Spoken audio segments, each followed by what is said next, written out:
تو ایجوکیشن پر جس طرح اس سے پہلے تقریباً 0.9 بلین روپے ہائر ایجوکیشن پر ہمارے لگ رہے تھے. ہماری حکومت آتے ہی وہ پہلے 5 ارب روپے پہ ہو گئے اور ابھی الحمدللہ وہ 10 ارب روپے تک پہنچ چکے ہیں اور اس سے زیادہ جو ہیں یہ جا رہے ہیں. اس کے ساتھ ساتھ جو ہمارا ہیلتھ ہے، ہیلتھ میں ہم اپنا جو ہمارا پرائمری ہیلتھ کیئر ہے، B H Us, R H Cs, category D hospitals, T H Qs, D H Qs, ان کو ہم ریویمپ کر رہے ہیں، ان کو ہم دوبارہ ریویو کر رہے ہیں اور جہاں جہاں پر ہمارے ان ہسپتالوں میں کمیاں ہیں، چاہے وہ انفراسٹرکچر کی ہیں، چاہے وہ ڈاکٹرز کی ہیں، وہ انشاءاللہ تعالیٰ پوری کی جا رہی ہے. تو اس سے یہ ہوگا کہ جو ہمارے بڑے ہاسپٹلز ہیں جن پر رش زیادہ ہوتا ہے ریفرل سسٹم کی وجہ سے، تو انشاءاللہ بڑے ہاسپٹلز پر رش بھی کم ہوگا اور چھوٹے ہاسپٹلز لوگوں کو ان کی دہلیز پر انشاءاللہ ان کی صحت کا خیال رکھا جائے گا انشاءاللہ. یہ تمام چیزیں تقریباً 78 سال سے ہم جو ہے دیکھ رہے ہیں، وعدے ہو رہے ہیں.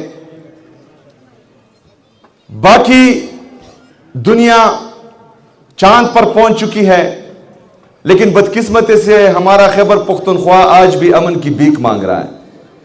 یہ ہمارے لیے انتہائی دردناک اور افسوسناک ہے. ایسا کیوں ہو رہا ہے؟ کیونکہ خیبر پختونخوا اور خاص کر ہمارے جو ابھی مرج اضلاع ہیں، ہمیشہ سے پختونوں کو بے سے بندوق سکھایا جاتا تھا.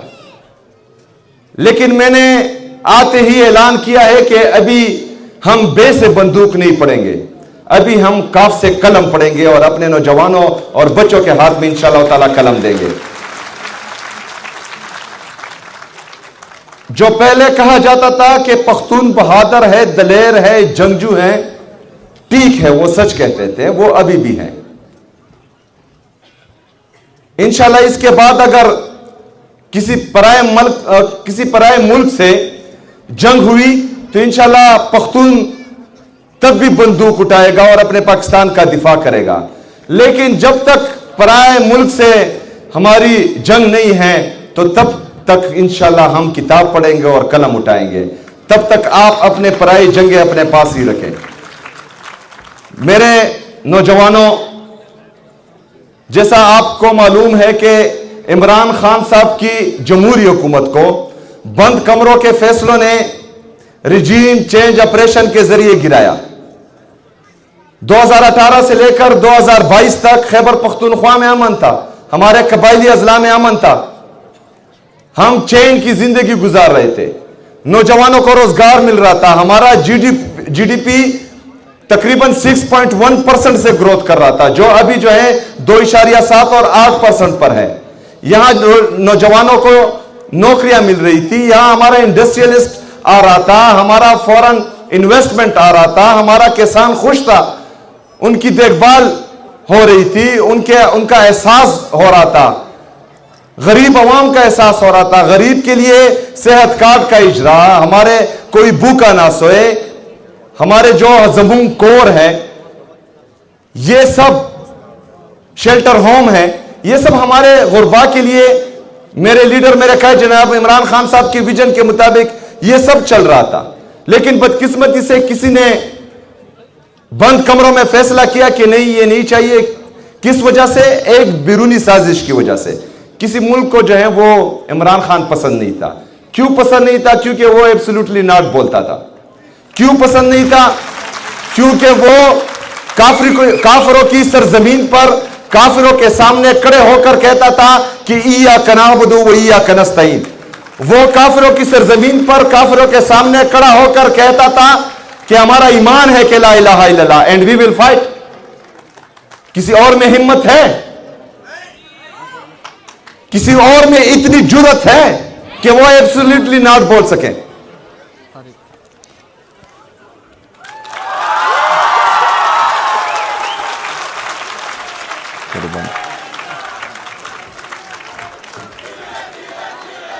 یہ کسی اور میں جرت کیوں نہیں ہے؟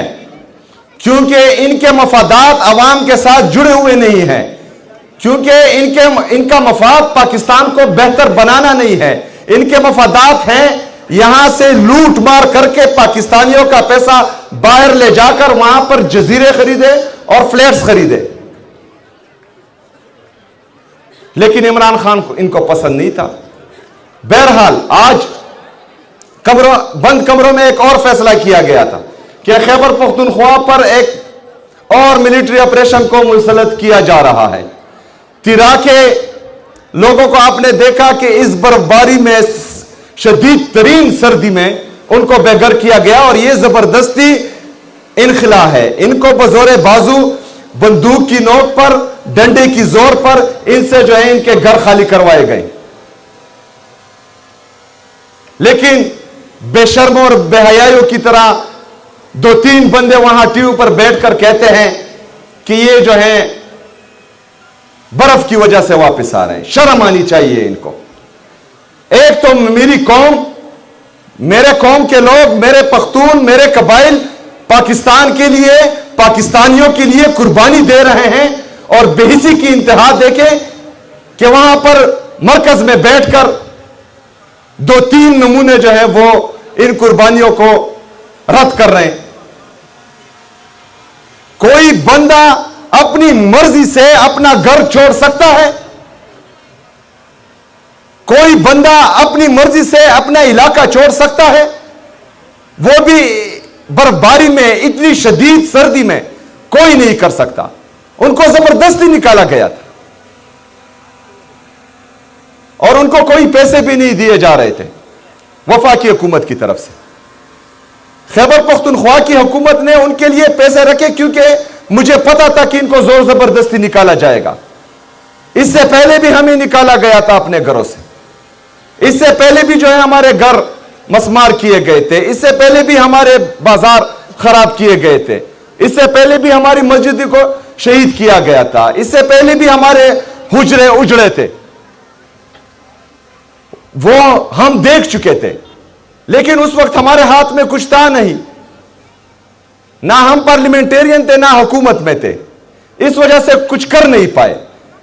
لیکن اس دفعہ میں وزیر اعلیٰ ہوں، چیف ایگزیکٹو ہوں، میں غیرت مند لوگوں کا وزیر اعلیٰ ہوں، میں غیرت مند صوبے کا وزیر اعلیٰ ہوں، میں عوامی مینڈیٹ سے آیا ہوں، 4.5 کروڑ لوگوں نے مجھے منتخب کیا ہے، میں ان کے دکھ درد میں شریک ہوں گا، آپ کی طرح جو ہے ان کی قربانی کو رد نہیں کروں گا، جو قربانی دے گا اس کو اپنے سر پر بٹھاؤں گا انشاءاللہ تعالی۔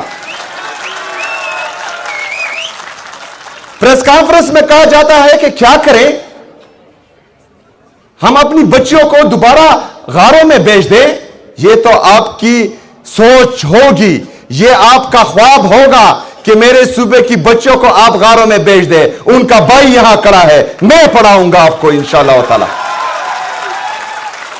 کسی کے باپ میں بھی یہ جرت نہیں ہے کہ یہاں پر جو ہے میرے نوجوانوں کے خلاف یہ بات کر سکے۔ میں کھڑا ہوں، اپنے لوگوں کے ساتھ کھڑا ہوں، ہر اس پالیسی کے خلاف کھڑا ہوں جس سے میرے صوبے کے عوام کو نقصان ہوگا۔ انشاءاللہ تعالی آپ کا بھائی ان کا مقابلہ کرے گا، اور خون کے آخری قطرے تک کرے گا انشاءاللہ تعالی۔ میرے نوجوانوں، میری بہنوں، میرے بھائیوں، یاد رکھنا کہ جو بھی پاکستان میں ان کے سامنے کھڑا ہوتا ہے ان کا حشر آپ لوگوں نے دیکھا ہے، لیکن مجھے نتائج کی کوئی پرواہ نہیں ہے۔ نہ میرا لیڈر کسی کے سامنے جھکا ہے، نہ انشاءاللہ اس لیڈر کا سپاہی کسی کے سامنے جھکے گا انشاءاللہ۔ یہ پوری دنیا کی طاقت لگا لیں، مجھے ڈرا نہیں سکتے۔ یہ پوری دنیا کی